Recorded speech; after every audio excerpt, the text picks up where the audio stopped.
اب بھی اگر ہم نہیں جاگیں گے، ایک دوسرے کی عزت نہیں کریں گے، ایک دوسرے کی بات کی قدر نہیں کریں گے، صحیح لیڈرشپ کی طرف ہم نہیں جائیں گے، صحیح لوگوں کو ہمارا لیڈر ہم نہیں بنائیں گے، آپس میں اختلافات کرتے رہیں گے، تو اس سے بھی خطرناک دن ہمارے لیے آ سکتے ہیں۔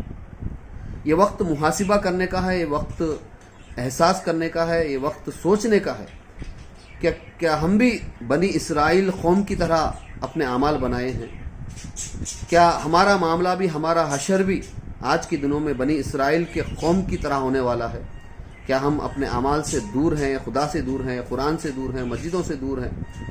تو کیوں ہندوستان میں زمین مسلمانوں کے لیے تنگ ہو رہی ہے؟ کیوں آئے دن، ہر دن ایک نئی چیز، ایک نیا مسئلہ مسلمانوں کے خلاف کھڑا کرا جا رہا ہے، جس سے مسلمان مایوس ہو رہے ہیں، ان کا چین چھینا جا رہا ہے، ان کی سوچ کو تبدیل کیا جا رہا ہے؟ تو سب سے پہلے دوسروں کو کارن بنانے سے پہلے ہم اپنے گریبانوں میں جھانکیں، کون سی کمی ہمارے ایمان کے اندر ہے، کون سی کمی ہمارے اعمال کے اندر ہے، کون سی کمی ہمارے سوچ کے اندر ہے، ہم کن چیزوں کے قریب ہونا چاہیے، کن چیزوں سے ہمیں دور رہنا چاہیے، یہ تمام چیزوں کا ہم محاسبہ کریں اور اللہ کے اوپر بھروسہ کریں، کوئی مایوسی ہمارے اندر نہ آئے۔ جب ہم اللہ کی مدد کرتے ہیں تو اللہ ہماری ضرور مدد کرتا ہے۔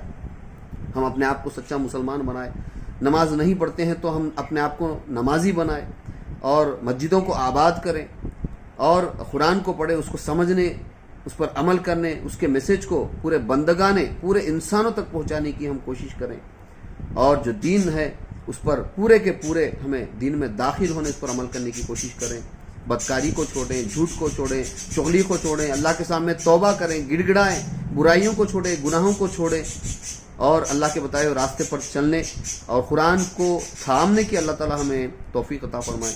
اس طرح کی ہم کوشش کریں تو انشاءاللہ بہت ہی کم ہی دنوں کے اندر یہ ہمارے جو مسائل ہیں یہ حل ہوں گے، انشاءاللہ اللہ تعالیٰ دور کرے گا۔ قرآن مجید میں سورہ بقرہ دوسری سورت کی 214ویں آیت کے اندر اللہ تعالیٰ فرماتا ہے کہ اللہ کی مدد بہت قریب ہے۔ تو ہمیں اس آیت پر بھروسہ کرنا چاہیے۔ جب ہم سچے مسلمان ہیں تو اللہ تعالیٰ ہماری مدد کرنا اپنے اوپر لازم کر لیتا ہے۔ یہ اللہ کی سنت ہے کہ اللہ اپنے بندوں کی مدد کرتا ہے، اپنے ایمان والوں کی مدد کرتا ہے۔ تو ہمیں اس وقت سوچنا چاہیے کہ ہمارا کرنے کا کام کیا ہے۔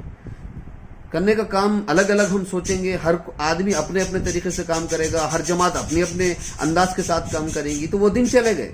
اب ہر آدمی کو مل کر، ہر جماعت کو مل کر، ہر مسلک کو مل کر اپنے آپ کو صرف مسلمان کہتے ہوئے اگر ہم مل جل کر ان مسائل کا حل ڈھونڈیں گے، ریویو کریں گے کہ کیسے ان مسائلوں کا حل نکالا جا سکتا ہے، کیسے حالات کو بدلا جا سکتا ہے، قرآن کی رہنمائی کیا ہے، اللہ کے نبی محمد مصطفیٰ صلی اللہ علیہ وسلم کی زندگی کی رہنمائی ہمارے سامنے کیا ہے، تب جا کے ہم ان مسائل سے ہٹ سکتے ہیں۔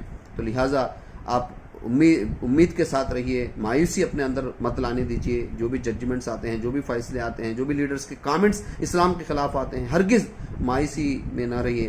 دین کی حفاظت اس کے عمل سے ہوتی ہے، اتنا یاد رکھیے، دین کی حفاظت اس کے عمل سے ہوتی ہے۔ اگر قرآن کو جلا بھی دیا نعوذ باللہ من الظالمین، لیکن حافظوں کے سینوں میں جو قرآن چھپا ہوا ہے اس کو کوئی جلا نہیں سکتا۔ تو قرآن کو اللہ تعالیٰ نے اس طرح سے حفاظت کی ہے، تو دین کی پوری حفاظت ہمارے عمل سے بھی اللہ تعالیٰ حفاظت کرے گا۔ تو لہٰذا ہماری شریعت کی ہمیں عزت کرنی ہے، ہمارے دین پر ہمیں عمل کرنا ہے۔ اب ہم عمل کریں گے تو کوئی اسے چھین نہیں سکتا۔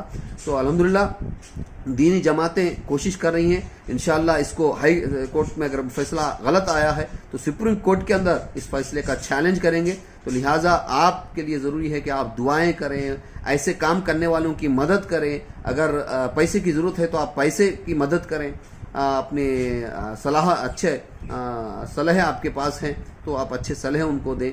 تو لہٰذا بہرحال ہم سب کو مل جل کر ایک سیسا پلائی ہوئی دیوار کی طرح ٹھہر کر اگر ہم مقابلہ کریں گے تو انشاءاللہ ہمارا کوئی بال بھی بانکا نہیں کر سکتا۔ اگر ہم اللہ کے ہو جائیں تو پھر اللہ ہمارا ہو جائے گا۔ تو انشاءاللہ ہمیں کوشش کرنا چاہیے کہ ہم نمازوں کے عادی بن جائے۔ انشاءاللہ اگر ہم نمازوں کے عادی بن جائے، نمازی بن جائے، تو ہم دیکھیں گے کہ اللہ تعالیٰ انشاءاللہ مسجدوں میں ملے گا۔ اگر ہم کاروبار کرتے ہیں، کاروبار انصاف کے ساتھ کریں گے تو انشاءاللہ آپ کو کاروبار کے اندر اللہ مل جائے گا۔ آپ کسی سے دوستی دشمنی صرف اللہ کی رضا کے لیے کرتے ہیں تو انشاءاللہ آپ وہاں دیکھیں گے تو دوستی میں بھی آپ اللہ کو پائیں گے، اس دشمنی میں بھی آپ اللہ کا ساتھ پائیں گے۔ تو لہٰذا ہر چیز کے اندر جیسا اللہ اور اللہ کے نبی کا حکم ہے اور قرآن کے احکامات ہے اس کے تحت ہم کام کرنے کی کوشش کریں گے، عمل کرنے کی کوشش کریں گے تو انشاءاللہ یہ مسائل پورے دور ہو جائیں گے۔ تو میں اللہ تعالیٰ سے دعا کرتا ہوں کہ اللہ تعالیٰ ہمارے اندر صحیح دین کی فکر، صحیح دین کا فہم اللہ تعالیٰ عطا فرمائے، دین کو مکمل سمجھنے، قرآن کو سینوں سے تھامنے، پڑھنے، اس کو سمجھنے، اس پر عمل کرنے کی اللہ تعالیٰ توفیق عطا فرمائے، اور اس میسیج کو پورے دنیا کے لوگوں تک پہنچانے کی، دین کی دعوت، صحیح پورے دین کی تبلیغ کرنے کی اللہ تعالیٰ ہم میں سبھی کو ہدایت عطا فرمائے، اور ہم سبھی کو ہمت کے ساتھ، علم کے ساتھ، حکمت کے ساتھ، ایک جہتی کے ساتھ، ایک دوسرے کا ساتھ لیتے ہوئے، ساتھ دیتے ہوئے ہم سب کو مل کر آج اسلام کا اور مسلم قوم کا حفاظت کا کام کرنے، اور جو مسائل ہیں ان مسائل کا مقابلہ صبر سے، نماز سے اور اللہ کی مدد کے ساتھ کرنے کی اللہ تعالیٰ مجھے سبھی کو توفیق عطا فرمائے۔ اللہ تعالیٰ ان مسائلوں کو حل فرمائے اور ہمیں اس کے خلیفہ جو ہمیں بنا کر بھیجا گیا ہے تو وہ خلافت کا صحیح کام انجام دینے کی اللہ تعالیٰ مجھے اور آپ کو توفیق عطا فرمائے۔ ربنا آتنا فی الدنیا حسنۃ وفی الآخرۃ حسنۃ وقنا عذاب النار برحمتک یا ارحم الراحمین، والسلام المرسلین والحمد للہ رب العالمین۔ السلام علیکم ورحمۃ اللہ وبرکاتہ۔ جزاک اللہ۔